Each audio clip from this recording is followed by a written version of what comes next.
¿Qué tal, amigos?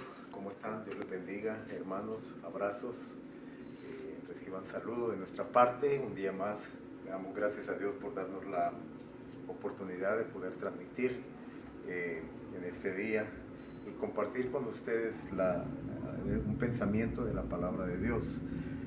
Este día quiero, con la gracia y con el favor de Dios, compartir con ustedes una historia que siempre trae fe a nuestro corazón, una palabra que nos da aliento, nos da fortaleza y que nos recuerda acerca de la fidelidad, acerca de la capacidad de Dios de obrar en medio de circunstancias adversas y de situaciones complicadas que los siervos de Dios, que los hijos de Dios, que las hijas de Dios pasamos. Ninguno de nosotros somos hijos de Dios, estamos exentos de pasar situaciones complicadas. Y esta historia que voy a leerles a continuación nos recuerda que los siervos de Dios, pues sí, pasan por situaciones complicadas. Es la historia de un profeta de Dios llamado Elías. Seguramente para muchos de ustedes es una historia muy conocida.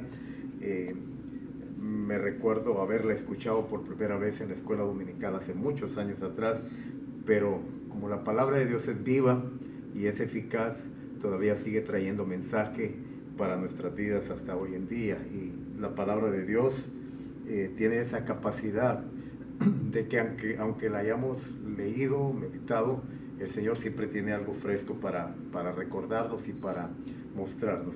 Así es que esta historia está en Primera de Reyes, capítulo 17, y repito, es la historia del profeta, es parte de la historia del profeta Elías.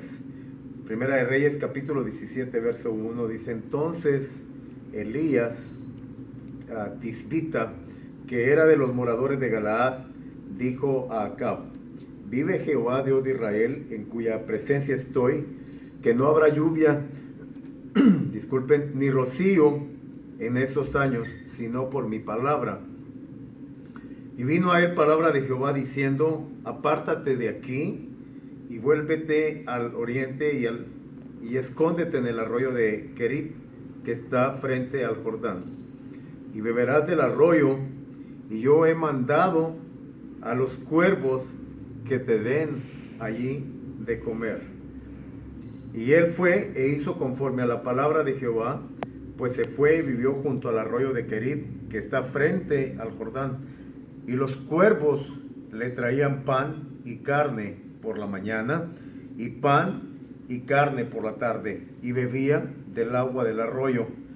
Y pasados algunos días se secó el arroyo, porque no había llovido sobre la tierra.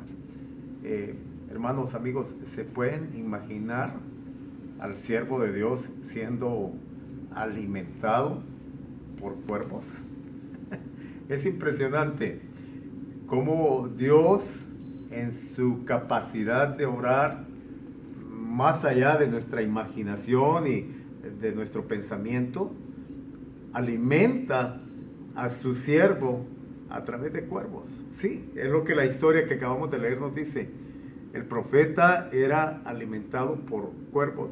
Regularmente tenemos un concepto acerca de los cuervos y bueno, los cuervos son aves de rapiña. Es decir, los cuervos nunca aportan nada.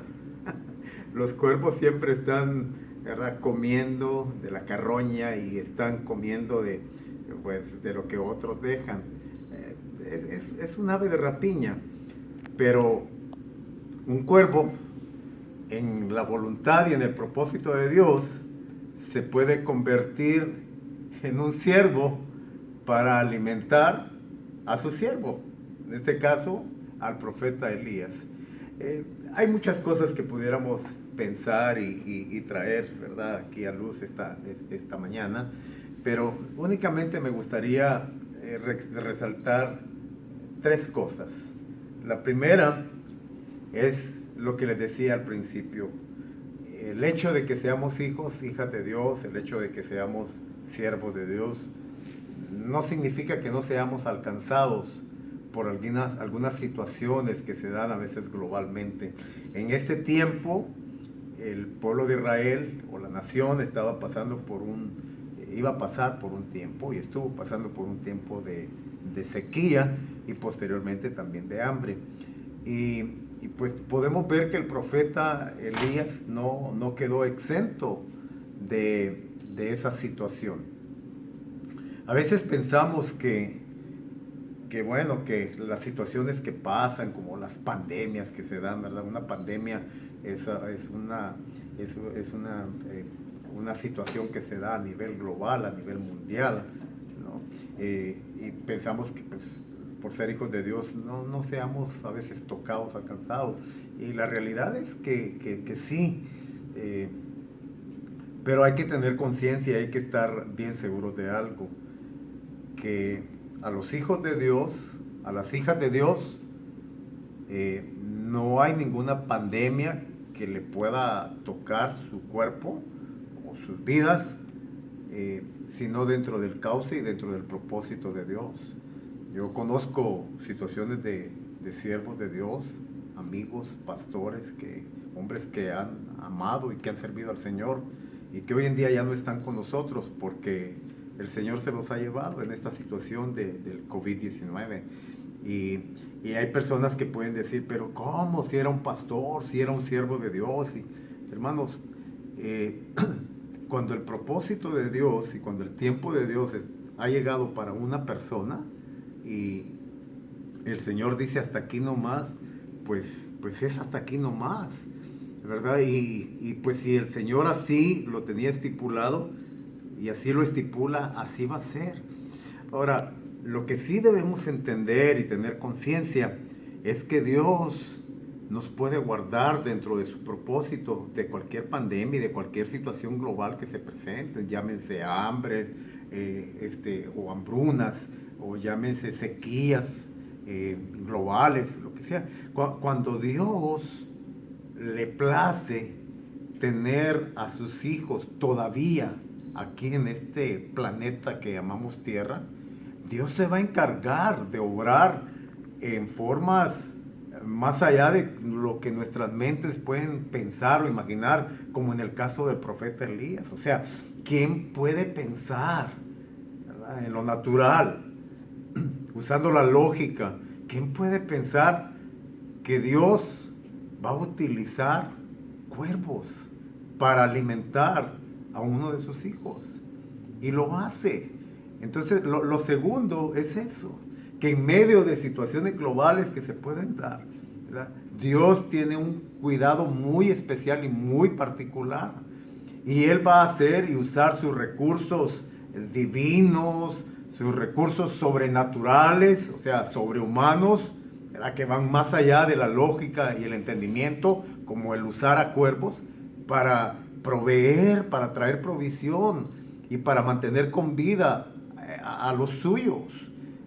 Entonces, esto a mí, no sé a usted, amigo, hermano, pero a mí me trae aliento, porque si yo estoy dentro de un propósito de Dios, aquí en esta tierra, y el reloj de Dios todavía, la aguja del reloj de Dios todavía sigue marcando vida para mí aquí, yo tengo que aprender a confiar y a descansar en Dios y en sus recursos y capacidades para obrar más allá de lo que mi mente pueda pensar o imaginar. Sí es posible y sí es cierto, las situaciones se complican y, ¿verdad?, hay escasez de agua, escasez de comida, de alimentos y las situaciones del trabajo, ¿verdad?, recortes de empleos y pues se ve la panorámica de vida, se ve muy oscura, se ve muy gris y muy complicada. Pero nosotros los hijos de Dios tenemos que confiar en Dios. La palabra de Dios dice confiar, tener fe, ¿no? Y hay un pasaje en Mateo capítulo 6 que nos recuerda y nos dice, ¿verdad?, si Dios tiene cuidado de las aves, si Dios tiene cuidado de la naturaleza, de las flores y las viste, a los lirios del campo con hermosura y a los pajarillos les da de comer, ¿cuánto más a vosotros, hombres de poca fe? O sea, lo que quiero rescatar en este punto aquí es que Dios no está limitado para proveer en tiempos de escasez. Dios tiene recursos, Dios inventa formas, Y esta palabra inventa me gusta porque alguien ha dicho por ahí que en tiempos de escasez y en tiempos de situaciones difíciles económicamente o a veces también en otras índoles, la creatividad funciona. ¿Y de quién viene la creatividad? Pues del Creador, del Dios que nos hizo. Entonces hay una capacidad de Dios y esa capacidad es transmitida al corazón de la gente. Yo puedo ver, por ejemplo, hoy en día gente que se está rebuscando la vida en estos tiempos difíciles y con mucha creatividad lo hacen. No sé, puedo pensar en esas personas que están ahora convirtiéndose en personas de negocios y está viniendo provisión a sus vidas vendiendo mascarillas en las plazas, en las calles, o esas personas que perdieron sus empleos y compraron sus carros o sus camioncitos, ¿verdad? Y hoy en día andan lavando automóviles a domicilio, o la señora que, ¿verdad?, compró su carrito de hot dogs y ahora está vendiendo hot dogs, o los que venden tacos. O sea, la gente se reinventa y se la busca, porque hay una creatividad que Dios pone. Pero aparte, eso es lo natural, y la creatividad, pero aparte de eso, también podemos ver la provisión de Dios sobrenaturalmente. Podemos ver a Dios supliendo de una manera sobrenatural.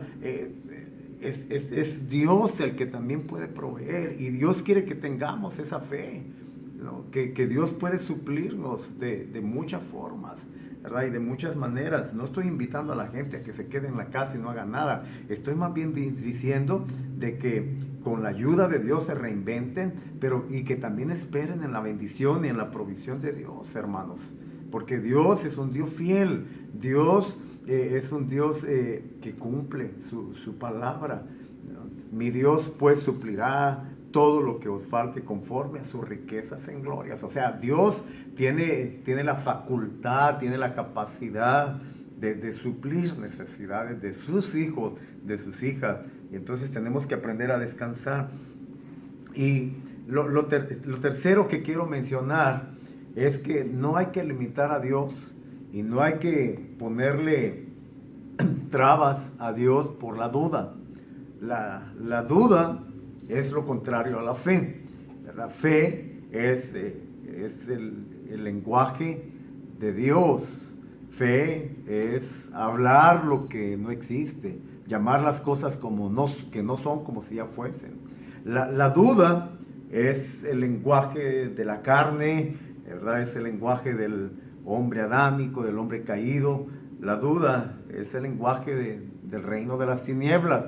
O sea, la duda es aquel sentimiento de inseguridad y de miedo que viene a nuestras vidas, que nos lleva a pensar o a sentirnos que nada bueno nos va a pasar, o ¿verdad?, que no vamos a pasar esa prueba, esa lucha.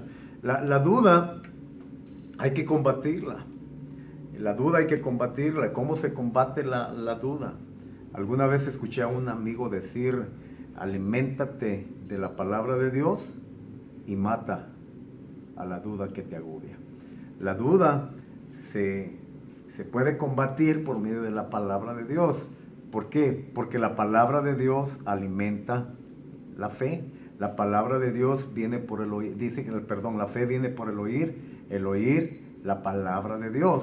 Entonces, cuando alimentamos nuestro hombre espiritual, alimentamos nuestro espíritu con la palabra, nos convertimos en hombres, en mujeres de fe. Y a través de la fe es como se puede vencer la duda. Y esto es lo que Dios nos quiere enseñar en este pensamiento, en esta mañana.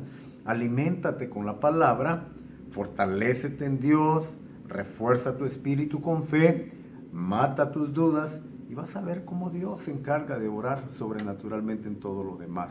Como en el caso del profeta. Él fue llamado fue al río Querit por una palabra de parte de Dios. Ahí descansó en Dios, porque Dios le dijo: ve al río, ¿verdad?, bebe agua del río, del arroyo de Querit, ¿no?, y espera en mi provisión, porque van a haber cuervos que van a estarte llevando alimento por la mañana y por la tarde. Por la mañana y por la tarde. Entonces, si usted está pasando algún tipo de situación complicada, seguramente Dios tiene algún cuervo por allí que quiere usar. Pero confíe amigo, confíe hermano, ¿verdad? Y los cuervos van a actuar a la orden que les da el Dios soberano y poderoso, porque aunque sean aves de rapiña, ¿no? En la voluntad de Dios y en el propósito de Dios, se disponen y le obedecen a Dios y a la palabra que Él declara con su boca, y Él ordena, y verdad, ella alimenta a mi siervo Elías, ahí está, por orden mía en el arroyo de Querit. Entonces quiero que le lleves pan y que le lleves alimento, carne, en la mañana y por la tarde. ¿Y qué les queda a los cuervos? Obedecer la palabra de Dios. Entonces yo espero que esta mañana podamos confiar, podamos descansar, que Dios es un Dios fiel, que Dios no nos falta, que Dios está con nosotros, que en su propósito, si estamos en su propósito, Él se va a encargar de obrar con sus recursos divinos, sobrenaturales.